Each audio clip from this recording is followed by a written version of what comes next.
মই পোনপ্ৰথমভাৱে সমগ্ৰ অসমবাসীৰ লগতে যোৰহাটবাসীক স্পেচিয়েলি ধন্যবাদ জনাইছোঁ, কিয়নো যোৰহাটবাসীয়ে দেখাই দিলে যে সোণৰ চামুচ লৈ আহিলে কোনোবা ৰজাৰ পুত্ৰ হ'লে যে তেওঁক যে ৰজাৰ পাতিব নালাগে, সেই কথা যোৰহাটবাসীয়ে দেখাই দিলে।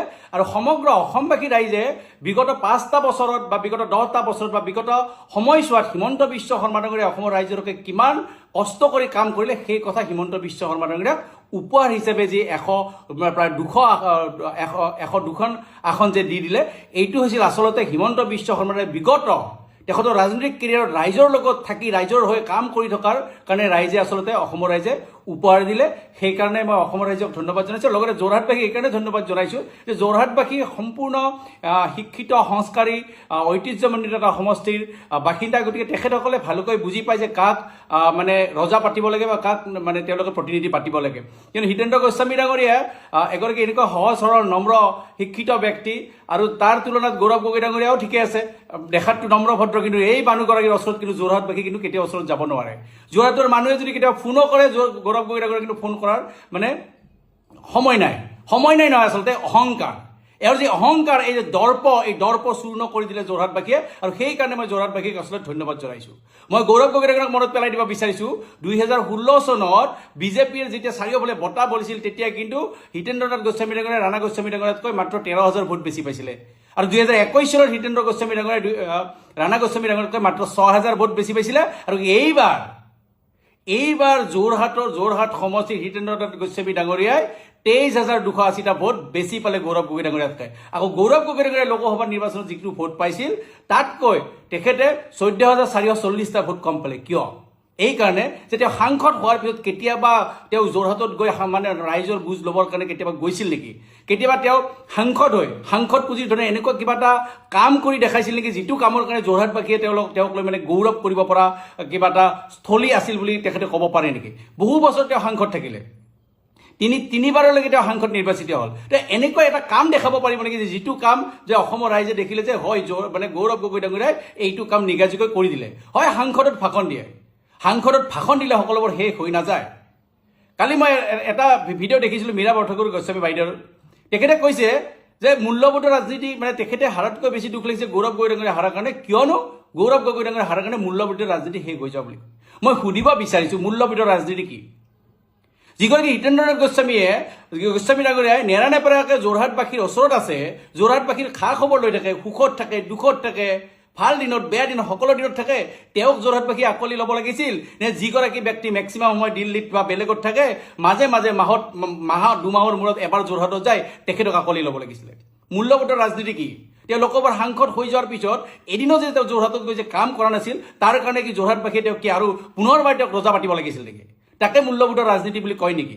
মূল্যবোধৰ ৰাজনীতি বুলি ক'বৰ কাৰণে প্ৰথমতে শুনক, মূল্যবোধৰ ৰাজনীতিতকৈ ডাঙৰ কথাটো হৈছে, যদি কোনোবাই জনপ্ৰতিনিধি হ'ব বিচাৰে তেতিয়াহ'লে ৰাইজৰ ওচৰত থাকিব লাগিব। মই নাম নকওঁ বহুতে কেতিয়াবা জেনজি কিবা বহুত ডাঙৰ কথা কৈছিলে। এই জেনজিবিলাকতো মানে ক'ৰ পৰা আহিছিলে? পেৰাচুট লেণ্ডিঙে আছিলে। পশ্চিম মানে যিটো গুৱাহাটী চেণ্ট্ৰেল, গুৱাহাটীক লৈ যিটো সমষ্টিক লৈ মই কেণ্ডিডেটৰ নাম নকওঁ, যিটোক লৈ চৰ্চা চলিছিলে, শিক্ষিত কেণ্ডিডেট বাহিৰৰ পৰা আহিছে, এজন অনা অসমীয়া, বহুত ডাঙৰ কথা কৈছিলে। কিন্তু এটা কথা মনত ৰাখিব, প্ৰতিনিধি সেইগৰাকী হ'ব পাৰে যিগৰাকী প্ৰতিনিধি সেই সমষ্টিটোৰ ৰাইজৰ লগত সুখে দুখে তেখেতৰ লগত থাকে।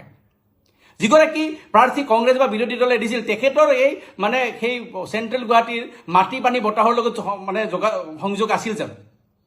হ'ব পাৰে শিক্ষিত বহুত থাকে, মানে এনেকুৱা নহয় যে মানে তেখেতে শিক্ষিত।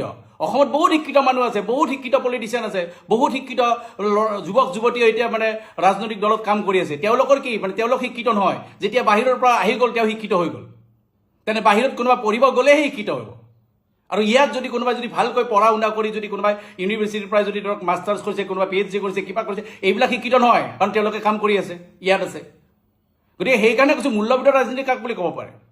আজি মৰিয়নি সমষ্টিৰ কথাই কৈছোঁ। মৰিয়নি সমষ্টিৰ যিগৰাকী ৰূপজ্যোতি কুৰ্মী ডাঙৰীয়াই যিকোনো মুহূৰ্তত মৰিয়নি সমষ্টিৰ লগত থাকে, মৰিয়নি সমষ্টিৰ লগত থাকে, খায়, খুৱে, তাৰে নদীৰ পানী খায়, তাৰে পাত ছিঙে। গতিকে মানুহ সুখে দুখে থকা মানুহজনক তেখেতক আঁকোৱালি ল'ব নে বাহিৰৰ পৰা মানে টপককৈ কাৰোবাক পেলাই দিব যে ৰূপজ্যোতি কুৰ্মী ডাঙৰীয়া একো কাম কৰা নাই, গতিকে তেওঁক ভোট দিব নালাগে, মোক ভোট দিব লাগে? আৰু ৰাইজে বুজি পায়, মৰিয়নিবাসী ৰাইজেও দেখাই দিলে যে বাহিৰৰ পৰা পেৰাচুট লেণ্ডিং কৰি আহি ইমান ডাঙৰ কথা কৈ লাভ নাই। সুখে দুখে যিবিলাক মানুহ তেওঁলোকৰ সমষ্টিত থাকে, যিবিলাক তেওঁলোকৰ ৰাইজত থাকে, হিয়াত থাকে, মানে মনৰ মাজত থাকে, তেওঁলোককে ৰাইজে আচলতে ভোট দি জয়যুক্ত কৰে। আৰু সেয়াই কৰিছে মৰিণীবাসীয়ে। আৰু গুৱাহাটী চেণ্ট্ৰেলতো চিধাচিধি কথা, আপুনি বাহিৰৰ পৰা যিগৰাকী কেণ্ডিডেট আপুনি দিছে, বাহিৰৰ পৰাতো আহিছে, তেওঁতো ইয়াৰ হাৱা পানী বতৰৰ লগত কিমান যোগাযোগ আছিলে, সেইখিনি কথাওতো চিন্তা কৰিব লাগিব। কোনখিনি মানুহে তেওঁ এই সমষ্টিটোৰ ৰাইজৰ লগত থাকি কথা পাতিছে, ৰাইজৰ লগত থাকি ৰাইজৰ সুখে দুখে আছে, যিখিনি মানুহ আছে তেওঁলোককেতো ভোট দিব। গতিকে সেইকাৰণে ক'ব বিচাৰিছোঁ যে মূল্যবোধৰ ৰাজনীতিৰ কথা মীৰা পাৰ্থকৰ গোস্বামী ডাঙৰীয়া আপোনালোকে কৈ লাভ নাই। এইকাৰণে কাৰণ মূল্যবোধৰ ৰাজনীতি পাৰ্টিটোৰ ভিতৰত থাকোঁতে গৌৰৱ গগৈ ডাঙৰীয়াই কিমান মূল্যবোধৰ ৰাজনীতি কৰিছে আমি ভালকৈ দেখা পাইছোঁ। বিহালীত তেওঁৰ অহংকাৰ কৰি পেলাই কেনেকৈ কেণ্ডিডেট দি পেলাই গোটেই কংগ্ৰেছ দলটো যে তছনছ কৰি দিলে বিহালীত এজন কেণ্ডিডেটক টিকেট দিয়াৰ নামত বাই ইলেকশ্যনত, তেতিয়াই আমি গম পাইছোঁ গৌৰৱ গগৈ ডাঙৰীয়াৰ অহংকাৰ কিমান। তেওঁ যাক ভাল পায় তেওঁক ৰজা পাতি দিব। আজি ইষ্ট গুৱাহাটীত যিগৰাকী নিউ গুৱাহাটীত যিগৰাকী কেণ্ডিডেটক দিছে, সেই কেণ্ডিডেটগৰাকী কিমান দিন নিউ গুৱাহাটীত ঘূৰিছিলে আপুনি কওকচোন। আমি কংগ্ৰেছ কৰি থাকোঁতে কিমান দিন তেওঁ কংগ্ৰেছৰ সংগঠন কৰিছিলে। কেৱল কি গৌৰৱ গগৈ ডাঙৰীয়াৰ বেগ দাঙিলে টিকেট পাই যাব, গৌৰৱ গগৈ ডাঙৰীয়া কাৰোবাক ভাল পালে টিকেট পাই যাব। এই অহংকাৰৰ কাৰণে গৌৰৱ গগৈৰ অহংকাৰ দৰ্প চূৰ্ণ কৰি দিছে যোৰহাটবাসীয়ে। অসমৰ ৰাইজে এই অহংকাৰ মানি লোৱা নাই। আৰু হিমন্ত বিশ্ব শৰ্মা ডাঙৰীয়াই মুখ্যমন্ত্ৰী হয়, আৰু মুখ্যমন্ত্ৰী হৈ তেখেতে 22 ঘণ্টালৈকে কাম কৰিব, 20-22 ঘণ্টা কাম কৰে। আৰু গৌৰৱ গগৈ অপজিশ্যনত থাকি পেলাই সপ্তাহত মাত্ৰ 2-3 দিন হয়তো অসমত থাকি তাতো মাত্ৰ 4-5 ঘণ্টা মানুহ আহিব, VIP একদম গাড়ীৰ পৰা নামিব, থিয় হৈ কথা পাতিব, একদম কাৰো ফালে চোৱাচৰি নাই। মাতিলে কিবা এটা দিবই লাগিব, এনেকুৱা যেন মাতিব নোখোজে। গামোচা দিব বোলে গালি পাৰে। বহুত কংগ্ৰেছ কৰ্মীয়েতো মোক কৈছিলে, ষ্টেজত গামোচা দিব যাওঁতেও এনেকুৱা কৈছিলে যে এইবিলাক ৰাজনীতি কৰিব নালাগে। এনেকুৱা বহুত কংগ্ৰেছ নেতা কৰ্মী আছে।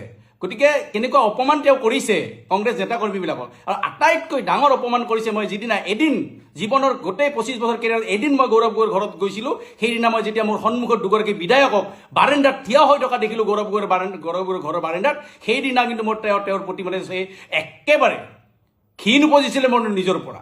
কিয়নো এনেকুৱা এগৰাকী নেতা যি ভিতৰত বহি আছে, কিন্তু ভিতৰত বহি বাহিৰত থকা দুগৰাকী MLA আৰু যিমান অগণন দলীয় নেতা কৰ্মীক তেওঁ থিয় কৰাই দিছে, বহিবলৈ এখন চকীও পাৰি দিবলৈ তেওঁৰ যোগ্যতা নাই। গতিকে তেনেকুৱা নেতা গৌৰৱ গগৈ ডাঙৰীয়াৰ যি অহংকাৰৰ দৰ্প যে চূৰ্ণ হৈছে, সেইকাৰণে আচলতে মই সঁচাকৈ সমগ্ৰ যোৰহাটবাসী ৰাইজক ধন্যবাদ জনাইছোঁ আৰু সমগ্ৰ অসমবাসী ৰাইজক ধন্যবাদ জনাইছোঁ।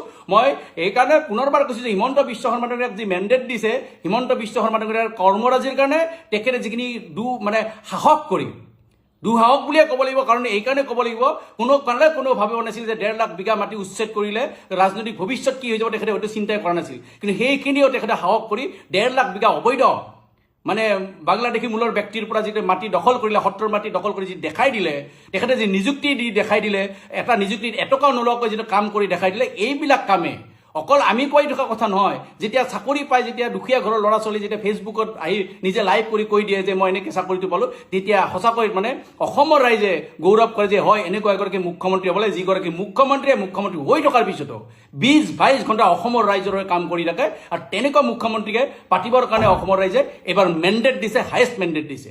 আৰু গৌৰৱ গগৈ ডাঙৰীয়াৰ অহংকাৰী ব্যক্তিক অসমৰ মানুহে, যোৰহাটবাসী মানুহে এইকাৰণে নৎসত কৰিছে যে এনেকুৱা কোনো সোণৰ চামুচ লৈ আহিলে তুমি ৰজা হ'ব নোৱাৰিবা, কোনো ৰজাৰ পুত্ৰ হ'লে তুমি ৰজা হ'ব নোৱাৰিবা, তুমি ৰাইজৰ লগত থাকিবলৈ, ৰাইজৰ কাম কৰিবলৈ, তেতিয়াই তুমি ৰাইজে আঁকোৱালি ল'ব। সেই কথা স্পষ্ট কৰি দেখাই দিছে। তাৰ বাবে মই যোৰহাটবাসীক ধন্যবাদ জনাইছোঁ আৰু অসমবাসীকো ধন্যবাদ জনাইছোঁ যে আটাইতকৈ শক্তিশালী, জনপ্ৰিয় আৰু কৰ্মদক্ষ ব্যক্তি এগৰাকী পুনৰবাৰ আপোনালোকে মুখ্যমন্ত্ৰীৰ পদত অলংকৃত কৰাৰ বাবে যি আপোনালোকে আগবঢ়াই দিলে, 100-200 আসনেৰে যি আপোনালোকে আশীৰ্বাদ দিলে, তাৰ বাবে অসমবাসী ৰাইজক মই ধন্যবাদ জনাইছোঁ। নমস্কাৰ।